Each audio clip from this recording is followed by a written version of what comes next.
Hi, welcome to my channel Madhus educationers. This is your Madhusudan.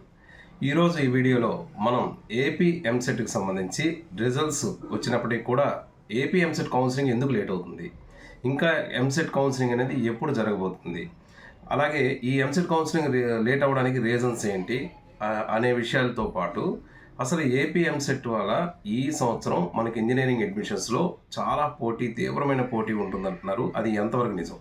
ఈ విషయాలన్నీ కూడా మనం వీడియోలో షేర్ చేసుకుందాం. బట్ ఎవరైనా ఫస్ట్ టైంగా నా ఛానల్ చూసినట్టయితే ప్లీజ్ సబ్స్క్రైబ్ మై ఛానల్. ఇక విషయంలోకి వెళ్తే ఏపీ ఎంసెట్కి సంబంధించి రిజల్ట్స్ రావడం ఆల్రెడీ జరిగింది. అయితే ఎంసెట్ కౌన్సిలింగ్ ప్రాసెస్ చేసే ముందు కొన్ని ఫార్మాలిటీస్ అనేవి మనకు ఉంటాయి. ఆ ఫార్మాలిటీస్ ప్రకారంగా చూసుకున్నట్టయితే ప్రతి కాలేజీ కూడా ఎఫిలియేషన్ అనేది పూర్తి చేసుకోవాలి.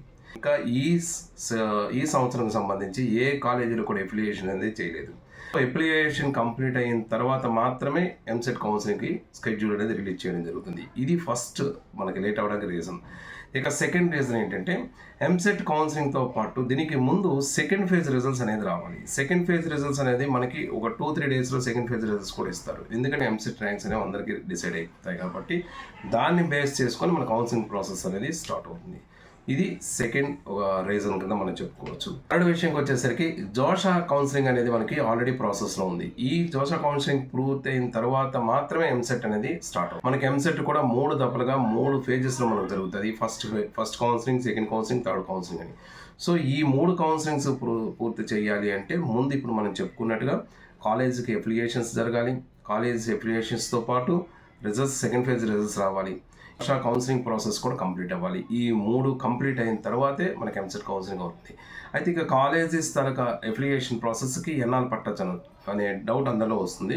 మనకి టోటల్గా మన స్టేట్లో కాలేజెస్ తీసుకున్నట్టయితే 287 ప్రైవేట్ ఇంజనీరింగ్ కాలేజెస్ ఉన్నాయి. ఈ 287 ఇంజనీరింగ్ కాలేజెస్ కూడా ఒక కాలేజీకి అట్లీస్ట్ 3 అధికారుల చేత తనిఖీ చేయిస్తారు. ఈ ప్రాసెస్ అంతా అన్ని కాలేజెస్ పూర్తి అయ్యేసరికి దాదాపు 1 మంత్ టైం అనేది ఖచ్చితంగా పడుతుంది. కాబట్టి మనం ఎలా చూసుకున్నా కూడా జూలై 15th తర్వాతే మనకి కౌన్సిలింగ్ అయ్యే ప్రాసెస్ ఎక్కువగా ఉంది. అయితే దీనికి సంబంధించిన అప్డేట్ ఎప్పుడు వస్తుంది అంటే ఎప్పుడైతే సెకండ్ ఫేజ్ రిజల్ట్స్ రిలీజ్ చేస్తారో సెకండ్ ఫేజ్ రిజల్ట్ వచ్చిన వెంటనే దాంతోపాటు ఒక అధికారికంగా ఒక ప్రకటన ఎప్పుడు కౌన్సిలింగ్ జరగబోయేది, కౌన్సిలింగ్ సంబంధించిన ఒక అప్డేట్ అయితే మాత్రం డెఫినెట్గా వెబ్సైట్లో మనకు తెలియజేస్తారు. అంతవరకు ఇప్పటివరకు వెబ్సైట్ అయితే మాత్రం ఎటువంటి అప్డేట్ అయితే కాలేదు. ఇది ఈ వీడియోకి సంబంధించినటువంటి ఇన్ఫర్మేషన్. ఇంకా దీనికి సంబంధించి మీకు ఏమైనా డౌట్స్ ఉన్నట్టయితే కామెంట్ బాక్స్లో పెట్టండి. తప్పకుండా నాకు తెలిసిన ఇన్ఫర్మేషన్ మీకు ఇస్తాను. Thank you so much for your watching. This is your Madhusudan. Thank you.